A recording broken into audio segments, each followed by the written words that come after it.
Okay, so for today's video, I want to go back to 2000, the year 2000, to Kiss's first farewell tour, purported to be the last time they would ever tour together as a band. Gene and Paul made the rounds, telling everybody, yeah, this is it, this is the end, we're going out on top. Kiss as a touring band is done, but today I'm going to make my case as to why I think that Gene and Paul knew all along that this was not going to be the actual farewell tour, that they knew even before that tour started that they were going to have plans to reconvene the band again at some point. And of course, Kiss fans do know that the band would reconfigure a few years later with Eric Singer and Tommy Thayer stepping in for original members Peter Criss and Ace Frehley, and the band would continue on with Tommy and Eric until they really called it quits in 2023. And that this tour was just one big scam to try to squeeze as much money out of the fans as they could. And by calling it a farewell tour, try and sell a few more tickets. So let's go back, 1996, 4 original members of Kiss reunite for the first time since 1979. Ace Frehley, Peter Criss, Gene Simmons, Paul Stanley reunited for the Kiss Alive Worldwide Tour. They kicked things off on June 28th, 1996 at Tiger Stadium in Detroit. Sellout crowd of 43,000 Kiss fans. They followed that up with a brand new album of new material, the first one by the 4 original band members since 1980's Unmasked. The album would be called Psycho Circus. They'd follow that up with the Psycho Circus Tour, which would lead us to the 2000 Farewell Tour, which began on March 11th, 2000. Like I said, Gene and Paul made the rounds. They did the radio and the TV interviews. They said all the jazz about, yeah, we're going on top. This is it. This is really the end. As a touring band, we are finished. Now, there have been a precedence for farewell tours of this before. You can go back to the Who's first farewell tour in 1982. They announced a farewell tour, and then you can fast forward to now. Pete Townsend and Roger Daltrey are still together, touring as the Who, playing the old songs. But anyways, they made the rounds. Yeah, this is the end. Kiss will be no more after this tour. And I want to get into why I think Gene and Paul knew all along this was not going to be a farewell tour. They had it in the back of their minds that after this tour was over, sometime down the road, they would reconvene the band as Kiss once again with new members to replace Peter Criss and Ace Frehley. That last Psycho Circus tour to promote that album was something of a farce. They had this gimmicky 3D stage show, which was kind of redundant. It really didn't add anything to Kiss's already spectacular stage show. It got mixed reviews. That tour suffered from lagging ticket sales. They even had to cancel 6 shows. 2 of those were due to poor ticket sales. So I think by the time that farewell tour rolled around, Gene and Paul thought, what can we do to boost ticket sales for this next Kiss tour? How about if we call it the Farewell Tour? So let's get into the evidence as to why I think Gene and Paul knew all along that this was not going to be a farewell tour. Let's go back to 1997, a precedent-setting date in Kissery. It's April of 1997. Kiss are scheduled to play a show in Columbus, Georgia. Now, prior to the show, Kiss drummer Peter Criss is complaining of pain in his hands. He says he can't play that night's show. So Kiss's acting manager, Doc McGhee, says, hey, the show must go on. By hook or by crook, we got to get the band on the stage. So he makes the decision to call upon Peter's drum tech, a guy called Eddie Cannon. He says, Eddie, you got to do tonight's show for Peter, and you got to shave your beard because you're going to be wearing Peter Criss's Catman costume and makeup for the show. Now, this is something that had never happened before in history. Peter Criss had always been the Catman, Ace was the Spaceman, Paul was the Star Child, and Gene was the Demon. Now, when Peter and Ace were originally replaced, most fans know Eric Carr filled in for Peter. He had his own makeup, his own costume, his own character, the Fox. that he originated for himself, as well as Vinnie Vincent, who came in as the Ankh Warrior, the Wizard. He had an original costume, original makeup. This was a precedent-setting event in history. It had never happened before that an original KISS member had a fill-in costume and in makeup, and this would be a harbinger of things to come for the band. Now, Paul Stanley wrote in his memoir, Face the Music, he talked about how KISS manager Doc McGhee, during that tour, was becoming exasperated with the erratic behavior of Ace Frehley and Peter Criss, Peter Criss's emotional outbursts, Ace's poor punctuality in getting to venues on time, and there were numerous instances on that tour where Doc McGhee would threaten Ace and Peter, saying that they could be replaced, that they were not indispensable, basically saying, hey, keep pushing it, but you can be replaced. In fact, KISS went so far as to create a spaceman costume tailored to Tommy Thayer's measurements because of Ace's issues with getting to the concert venues on time. One night, Ace missed a flight and had to be transported to the venue via helicopter, only to find Tommy Thayer, who was working for the band as a sort of assistant road manager, backstage already in his makeup and spaceman costume, prepared to go on in his place. So here KISS is already sowing the seeds to replace Peter Criss and Ace Frehley early on during that KISS reunion. And I imagine Doc McGhee had a lot to do with it. In fact, Paul even said in that memoir that if Doc McGhee had had his druthers, Ace and Peter would have been replaced a lot sooner because he was fed up with their erratic behavior and subpar musical performances during those reunion tours. Now, another thing I want to get into is Ace Frehley and Peter Criss's rights to their own makeup characters in KISS. Of course, Ace created his spaceman character, costume and makeup in the early days of the band, as well as Peter Criss created his Catman design. But at some point, both Ace and Peter signed away their rights to their makeup.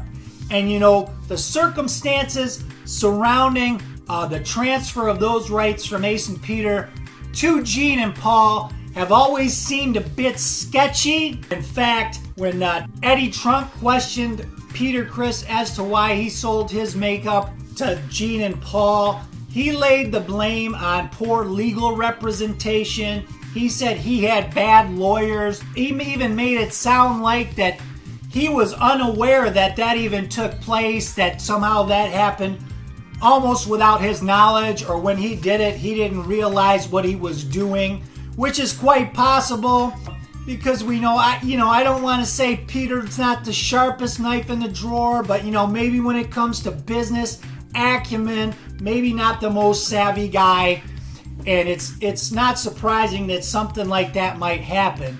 But as far as Ace up until the end had maintained that he was still getting royalty checks from Gene and Paul for the rights to allow Tommy to use his makeup on stage, which to me sounds a bit dubious. I don't know how true that is. I guess you just have to take Ace's word for it that Gene and Paul were, paying him, sending him checks to allow them to use his makeup with Tommy in his costume. But as far as when the transfer of the rights to the makeup actually took place, I'm guessing that I wouldn't be surprised if it took place during the negotiations for that initial reunion tour in 1996. Gene and Paul have said, as well as Ace and Peter, that they did not want Ace and Peter to be full members of the band. They basically signed them on as employees, contract players, not full members of the band KISS, basically hired guns in their own band that they helped found, 1/4 of each. Suddenly they're just guns for hire, and I'm guessing it was during those negotiations that probably somewhere in those contracts, something stipulating that they were selling away the rights to their makeup to Gene and Paul to use in the future. My guess is it could have taken place as early as then, either between that reunion negotiation or no later than prior to that farewell tour in 2000, because Peter Criss did not end up finishing that farewell tour. Prior to the Japanese leg of that farewell tour in March 2001, Peter Criss's contract had run out and he failed to negotiate a new deal for that Japanese leg, so the band would bring in Eric Singer to play out those final shows in Japan with the band, wearing Peter's makeup and costume. So if you're not convinced already, I want to give you another pretty big smoking gun. During that farewell tour, or at some point before that, Gene Simmons was writing his autobiography, Kiss and Make Up, which to me, was purported to be a tell-all book, obviously about Gene's life, but I think part of that book had an agenda. I think it was a calculated maneuver to sour the fans to Peter Criss and Ace Frehley, because a large portion of that book is devoted, it's pretty much a hit piece slamming Peter Criss and Ace Frehley. Now this is after the so-called farewell tour, after they've already sold all the tickets, gotten all the revenue from the farewell tour. Gene chooses to release this book, which is basically a hit piece against Ace Frehley and Peter Criss. He spends a great deal of the book on their substance issues, their emotional problems, Peter Criss's volatile behavior, Ace Frehley's issues with punctuality, about how Peter and Ace were both into guns, they would trash hotel rooms. He talked about Peter constantly threatening to quit the band,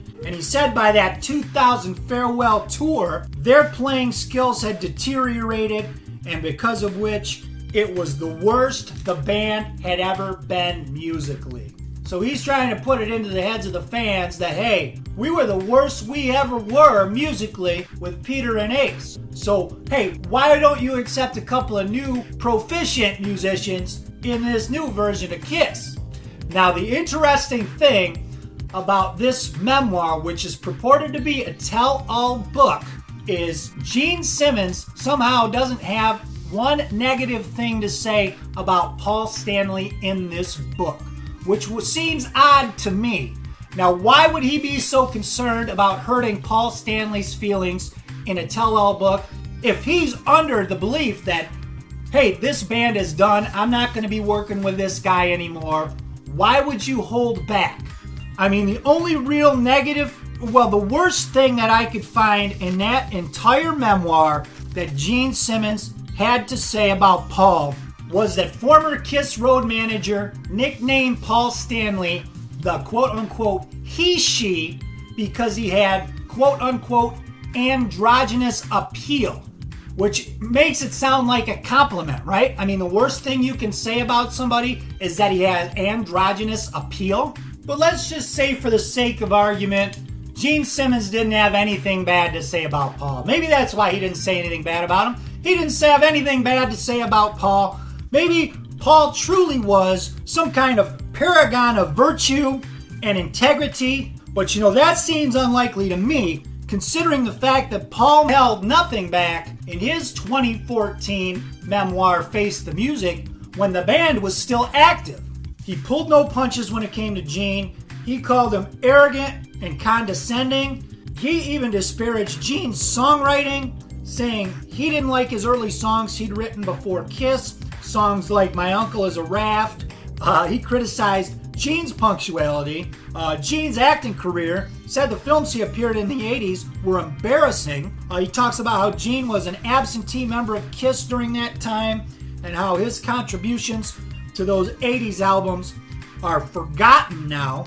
He slammed Gene's appearance on the Mike Douglas Show back in 1974. He cast aspersions regarding Gene's relationship with his mother, and even takes shots at her, Gene's mom, implying that she was snobbish and regarded him as being from the wrong side of the tracks. He also said Gene's reputation for being a savvy businessman was nothing more than a myth, the result of Gene's endless own self-promotion. Okay, so that farewell tour concluded in the spring of 2001 after a show at Carrera Stadium in Gold Coast, Australia. So that was it, right? That was the end. Kiss was finished. They're never gonna play together again, right? Well, just 2 summers later, the summer of 2003, Kiss decides to hook up with Aerosmith for their World Domination Tour. Now, Kiss manager Doc McGhee took credit for putting that tour together, much to the chagrin of Aerosmith frontman Steven Tyler, who was not a fan of Kiss. In fact, he refused to do any press or promotion for that tour. Paul Stanley has said that Aerosmith insisted that Kiss have at least 3 original members for that tour, and Ace Frehley was out. He has said that he was just not into it emotionally, and at that time he did not need the money. So for that tour, it was going to be Gene Simmons, Paul Stanley, Peter Criss on drums, and Tommy Thayer on guitar. Paul also said that had they had their druthers, they would have used Eric Singer on drums, but since Aerosmith insisted on 3 original members, it was Peter Criss who got the nod. So Peter Criss would end up doing that tour, but after that tour, Kiss decided they were going to move on from Peter Criss, and they put together their lineup with Tommy Thayer on guitar, Eric Singer on drums, that would be together for the next almost 20 years until the band called it quits in 2023. So that's my video about how I think that 2000 Kiss farewell tour might have just been a scam, and that Gene Simmons and Paul Stanley knew all along that at some point they were going to reconfigure the band with new members. They just wanted that one last run, and then they'd take the time with Gene's book to try and sour the fans on Peter Criss and Ace Frehley and set the stage for the new Kiss, which would be together until 2023. You guys let me know what you think in the comments. Does this sound plausible, or do you think Gene and Paul really believe that Kiss was going to be done after that tour? And it was just, they were totally honest about it, and it just happened. They got an offer from Aerosmith they couldn't refuse. I don't know. But that's the video, and we'll see you next time. Who's here?